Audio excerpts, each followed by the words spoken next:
What's good with it in the hood with it? Welcome back to the Collective Clips, where you already know we get it in. But before we get it in, let's hit that like and subscribe button. Put your notification bell on all so that way you're directed in the direction of the dope content I am kicking. And I highly appreciate all the support. We're going up and it's all because of you. I highly appreciate that and I'm very humbled. Thank you guys. So, we ain't got no time for no bullshit, right? For no added preservatives today. We're going to get straight to it. Why? And I said, why is Danny Masterson, okay, treated so different? Why does everybody hate him? What makes him so different from myself or anyone else? Besides that big old R on his jacket, which we know, of course, that deems him unworthy of being labeled a man, right? Once you catch a weird case, any type of sexual deviant case, you're labeled, you're tagged, thrown back, catfish, right? Nobody wants to be around you or hang with you because you're a weirdo, pretty much. But I think it's deeper than that when it comes to Danny Masterson. I think it's very simple. So simple, right? Everybody hates this guy, and this guy is so popular because everybody needs someone to hate right now. There's been a lot of people asking me, what's the difference between him and, say, Bill Cosby or Mike Tyson or Tupac or all these other celebrities, man, that have been accused or convicted of weirdo crimes. And I tell them just like this, there is no difference. I've had people try to say maybe it's the color of his skin. Nope. A black rapo, a brown rapo, a white rapo will all get treated the exact same way. Like shit, right? So it's not that. I think it more so has to do with the smugness. The way he didn't show no remorse or acted like it was not such a big deal and continues to act innocent and like it's not a big deal. See, there's a lot of people that don't appreciate grown men that hurt women and children and old folks, right? Especially when you're incarcerated in prison. Nobody likes them type of cases because you're basically victimizing people who couldn't fight back. You're victimizing people who are voiceless or didn't have a voice. Now, of course, these women eventually had their voices heard and felt, his victims, right? And that's a great thing.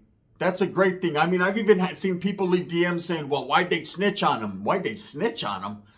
Bro, you need to go where he's at, be his celly, and get fucked by him. Because I'm going to tell you right now, straight up, it's a great thing when justice prevails. Now, I've never been an advocate for getting people locked up or locking people up or any of that. But there are some that need to be off the streets. There are some people that just don't fucking learn and just don't care. And I think Danny Masterson strikes all of us as one of those people that just doesn't care, right? When you go to trial and you show no remorse.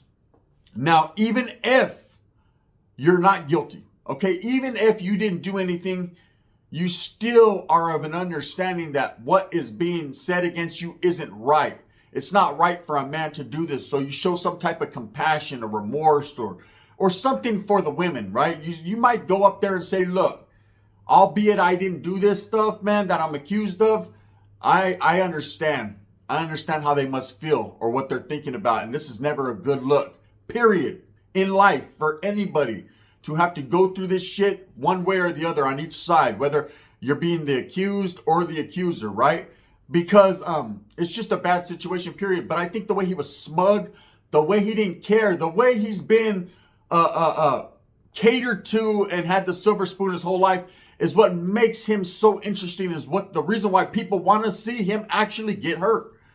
It's because when you're cocky, when you have an attitude, when you think you're better than, everybody wants to cheer for the underdog. Nobody wants to see the evil villain win. This guy definitely has villainous ways. Okay, if you really break it down, and I've looked at every single angle in this case, if you really look at what he is accused of doing, what he was convicted of doing, not accused, convicted. And once you're convicted, whether you're innocent or guilty, you are convicted by a jury of your peers. That's it, man. Done deal. You had your day in court. It wasn't like he was deprived. It wasn't like he didn't have 2 court cases. It wasn't like there was 20 accusers, or there wasn't 20 accusers. It's not like that. He had all that going on. And through it all, some people are saying, oh, he stood strong, man. He didn't show no emotion. Nah. what he did was he believed he was going to beat this case no matter what, because he had this big, powerful, rich people behind him, and also because he just generally didn't give a fuck. And I've met a lot of people along the way, and those are the type of people that get clapped in prison. Let me understand you this, right? Let me learn you this. Let me give you some knowledge you can't get in college. I remember one time being in prison. I was young. I think it was my first term. So I was always aware, and my tío, my uncle, raised me to understand in the game, right? Laced me up to understand when you get in there, if you go there, pay attention. Keep your fucking eyes, your ears open, your mouth shut. Go with the flow. Don't act too tough. Don't throw your chest all out. Don't be no sucker, no punk at no point in time. Handle your business. If someone runs up on you, do what you got to do. But at the same time, don't start no shit, won't be no shit, right? Just kind of blend in and listen to the people that are older than you. Get educated by them. Get these OGs and these lifers to take a liking to you so that way they game you up on the ins and outs and the rules and regulations of that particular prison. Because every prison's different, right? Never act like you got this covered, Holmes. Never act like this ain't shit. Because this is where these guys are at, this is their pad. This is their home forever. Most of them, the lifers, the level 4s, the level 3s. So don't act like you're just some tough guy that's going to go in there and change something, because you ain't changing shit. If anything, they're going to fuck you so much that someone's going to have, when you get out, someone's going to have to be changing your diaper forever. So just, you better relax, right? So of course I took all this to heart and I hit it with the remix. Okay, I'm going to go in there. I'm an active gang member. I'm going to do what I do, but at the same time, he's right. I'm not going to overstep my boundaries or act like I'm cooler than, or speak about my case. There's certain things you don't do.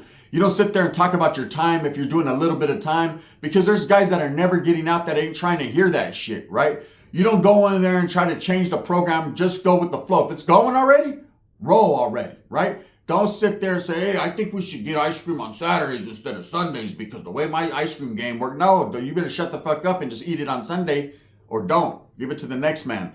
That's just the way it works out. So I remember being in there. I was young and I was already aware, and I'd been there for about 3 or 4 months. So I was already getting with the flow, man. Couple homeboys. There was a good righteous homeboy from Hayward.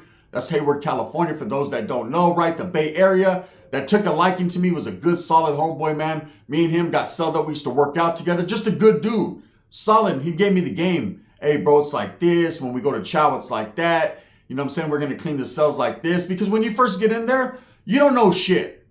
Okay, people automatically expect you to know everything. Yeah, and the county jail is much different from prison. So you learn different aspects of the game in county, but county time is much different from the penitentiary cell living. So once you get into a cell, it's just you and your cellie. You guys have to adapt to each other and make an understanding. Come to an understanding of exactly how it's going to be in that prison. They're going to check your paperwork. You check their paperwork. Any real one, when you get to prison, is going to ask you for your paperwork, and he's going to present his to you.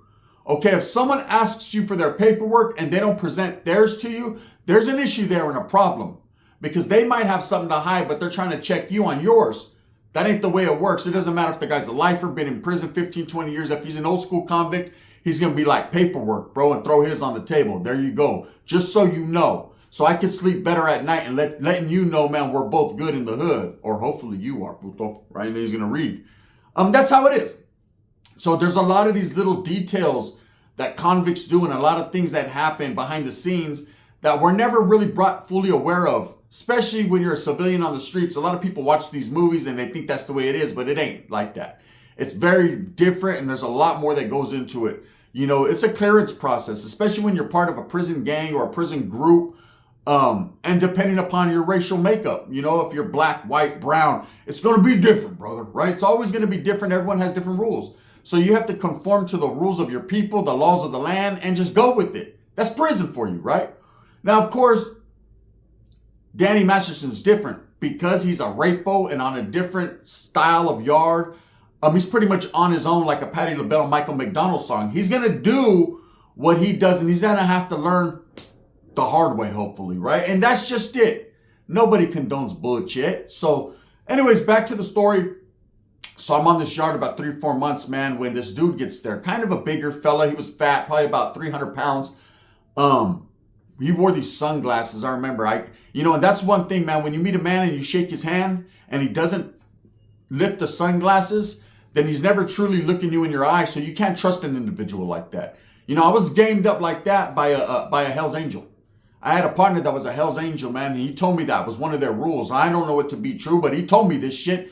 He said, when you meet a man, one of the rules is, and you're wearing sunglasses or they're wearing lentes, sunglasses, right? You lift them up or you take them off when you shake his hand because you want to look at a man in his eye. That's perceived as disrespect if you don't. So I always remembered that, man. You know, it was one of my dad's older homeboys that laced me up like that at Hell's Angel. And I myself kept true to that. So when I met this guy, what's up, bro? He didn't ever take his glasses off. So I'm not going to sit here and say I felt disrespected, but I felt like I couldn't trust this guy. What is he hiding behind them eyes? Are they sketchy? Are they going like this? Is he rolling his eyes? Is he mean mugging? One truly never knows, does one, right? But I felt like, okay, this guy has something to hide. It's just something that you learn in prison and even outside of prison as a man. Men should look each other dead in their eyes, right? So he did that to a lot of people. Well, he did this to a lifer, man, that felt some type of way about it. And told him, hey, bro, why don't you take your fucking glasses off and look at me? You know? So he must have been laced about the same Hell's Angel I was, right? Either that or that's just a common thing. And that guy made a big old deal about my eyes hurt. It's sunny over here. I have to wear glasses. They're prescription. And they were, I guess, prescription glasses that kind of fucking... But still, it doesn't matter, right? You know, you respect those that have been around the block for a while. So eventually that fucking dude, they made a big old thing out of it. And that guy walked around with his chest all out, smug, like he didn't give a fuck, like he didn't have a care in the world, right? There were some Africano brothers, some blood, some sangres, man, that we used to do some business with. Or I didn't do business with them, but the carro did, the car, right? The homies, the ranfla is what they call it in prison. They had some cigarette things going on and a few other little zuzus and wham-whams. So one of the homies would do business with them. They would go to the, not school area, but it was kind of like a fucking, where they went, like a trade area, right? They were taking a trade, so they'd go, that's where the thing went down, and he'd come back and everybody would be smoking and yoking with 4 doors open. Well, that blood somehow got into some conflict with the homie, right? And of course, we're going to back the homie no matter what. It's just, and it sucks that it has to be like that, but that's how it is. It's along them racial lines. You're going to back your group up, no questions asked. A real one understands this when you're in prison. Your people, first and foremost, right or wrong, we'll fucking question it later, but let's get off, right? So there was a skirmish, a melee, which I wasn't involved in because I wasn't there when that shit happened, right?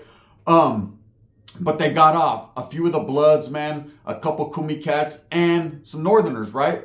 Which is very rare because, you know, a lot of people like to believe that the Norteño car, man, which are the Northern Mexicans for all my new subscribers that don't understand a car that I was once part of, right? When they get involved in something, it's hardly ever with the brothers, but it is though. You know, don't get it twisted. Every race, every group goes at it in prison. There is no allies like people seem to think and believe, like the 70s or 60s. But fucking, so they had their little thing. And it was a big deal. We went in a lockdown situation, man. And of course, people went to the hole and started talking about it. And the powers that may be were back there in the hole. And wheelhouse started to fly and shit started to get corrected. And what happened after the end of all this? Big dude that thought he was cool with all the fucking tattoos and the funny sunglasses that never took him off, that just thought he was the shit, right? Found to be in the wrong and he got smacked on that yard. He got whacked, right? He didn't get killed, but he got fucking sliced and hasta la bye-bye, puto, right? That was it for him. Never liked that dude. Never really cared for him, but he was a homie and I had to back his play, which is unfortunate, but it just is the way it was, right? That's part of prison politics. But he was gone. Again, I tell that story. I say that to say this. People that are smug and think that their shit don't stink really have it bad in life. But in prison, it's maximized and personified and times 10. And the reason it is because nobody likes that shit. Now compile the R on your jacket being a rapist. Now compile being a poop butt and a scary motherfucker. And then compile being a Hollywood actor. All these different points is the reason why Danny Masterson is so hated. You know, when I say trophy, a lot of people questioned it. There was a subscriber that said, what do you mean trophy? Why do you keep saying trophy? Okay, if I go to prison or someone else goes to prison that's not famous at all, just a regular person, we're just a regular old cat. Now, we might be a trophy on a personal tip for someone that don't like us because maybe we did something to them, pinched their old lady's butt at a party or whatever.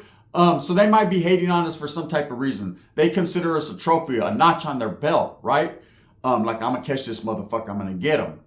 That's very rare.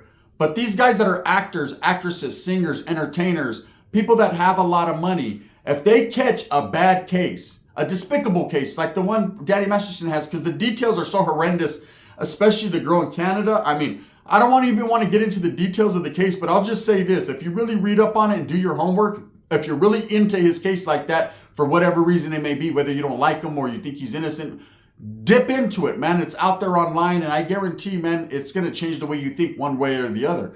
It was some pretty bad shit he did, right? He's an asshole. Let's just say that. So, anyways, back to what I was saying. When you get to fucking prison and do all that, people are going to feel some type of way. They're going to trip. Now, this guy, Danny Masterson, he's all that. He's considered a trophy because he has all the points. Okay? He's famous. He's a rich, spoiled, rich kid. He's not remorseful or he's smug. He thinks he's bad, right? Everybody's talking about him. Okay? That's one other thing I was going to get to. So people don't like that. They like shit quiet. They don't want to fuck up the rhythm and the wave of what's going on that particular place because a lot of people got shit going on. They don't give a fuck about that puto, who he is. Hey, fuck him and his case and his dead parents, right? They don't care about none of that. All they care about is their business they got going on with their frajos or their cell phones or whatever they got going on. That's another thing too. They're like, is he going to be able to get a cell phone and talk to his... First of all, his old lady left him. We're going to get to that too, right? And I'm not surprised, right? Like I said, nobody wants to be around people that are fucking, until you're convicted, it's all good. But once you're convicted in the court of law, you're convicted in the public's eyes too. Even your family call bullshit, right? Even your family will say, hey, bro, fuck, I fucked with you up until that point. But damn, bro, when there was a look in your eyes when I thought you were a raper, right? And that was it. So anyways, that's why he's targeted and considered a trophy. That's why a lot of these groups or dropout gangs or, people that just fucking are pushing that extra, are going to fucking run up on him. That's why he got ran up on by the Brothers by Choice, allegedly. That's why a lot of these different things happen. And when I say allegedly, it doesn't mean it didn't happen. I just do that for legal purposes. Those that know me know, right? So that was just it. But I don't think that's the end of that story. I think where he's went and where he's placed now is comfortable. I've been hearing a lot of things, and I looked into it, and it's true. At CMC East, man, single man cells, keys to your cells, soda machines, 65 and older. They have a senior citizens section, right? I think he'll be all right. I think they're going to keep him comfortable. And I think that's the last we'll be hearing about Danny Masterson for a minute. And, whatever. I guess the smug and the cool prevails, right? Isn't it always like that in life? The rich get rich and the poor stay poor, right? The rich get richer. So he's going to get enriched with life and treated well, I guess. I don't know. Extra incentive for being the puto he is. Now, he'll always be considered a trophy because he has 30 years to do. Whether he gets this appeal, which I honestly believe when he goes back on appeal, something's going to do something, give something a piggyback ride, and he's going to be let out. I just think that all this attention he's getting and everything is going to lead to him being let out. Now, I know I'm part of the problem, okay? Part of the problem, I'm doing content on this guy. I believe that a lot of people also believe that a lot of the content creators that we did, content on him, that could have helped him. And I call bullshit on that. None of this helped him to get moved or give the cops the heads up. They already are going to do what the fuck they're going to do, regardless of the content we put out or not. We ain't shit when it comes to the administration and dictating their program. The last thing they're going to do is let a whole bunch of guys on the internet and social media dictate their program. That's a big juggernaut we're talking about. A monopolized thing going on right there, the CDCR, right? They're going to do what they do with this guy. They have pre-planned destinations for him. They have situational meetings about the safety and security of the institution, procedures and proper protocol that they do. I'm using all the fucking big words today. Right? There's a lot of things that they're going to do to facilitate. See, there's one more. This guy to wherever they want to put him. So it has nothing to do with social media. Of course, there are a lot of people that are like, hey, you guys shouldn't even be speaking on that guy. It's like, it's because everybody wants to hear the news. It's got to come from somewhere, eh? We'll leave the light on for you. And that's just what it is. I congratulate and I give my respect to every content creator that's putting out something on them because they're smart. first and foremost. And second of all, man, I love seeing every different perspective, every different angle. We all have different experiences and seen different shit. We're all different races. Everything plays key into how we're going to fucking direct you viewers and give you guys the proper education, the knowledge you can't get in college. Some people like me, some people like JD, some people like Dub, some people like Jumpsuit Pablo, and whoever else is speaking on it, you know? I just say those because I believe that's the leading force in this whole genre as far as speaking on this situation. Now, nobody wants to be around a fucking poobah like that. That's why they hate him. You know, his own wife stood by his side. I thought she was going to stay solid. But, you know, women will be women and men will be men as well, you know. Some of these guys are married to men that think they're women or women that have transitioned into men.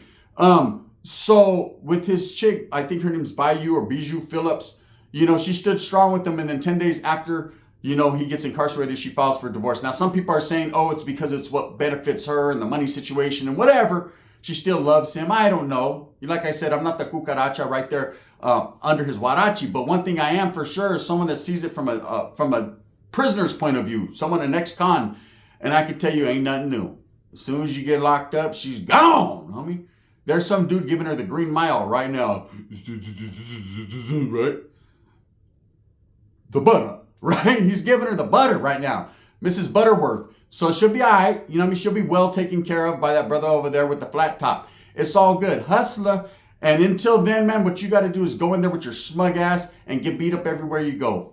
So until the next time, until something happens with Danny Masterson, I'm steadily trying to work at a contact, man. I don't know if I can get one, though it's hard in that place, right? To, you know, tell me what's the ins and outs of what's going on. Until then, man, I'm going to have to stand back and I guess just let him do what he does, man. But that's the reason why people hate him. And it's not just necessarily Danny Masterson. I can see and I feel why people don't like him with his fucking proper procedure ass, right? Most people don't like anyone who tries to play the role and act like something they're not, or just show no remorse, man.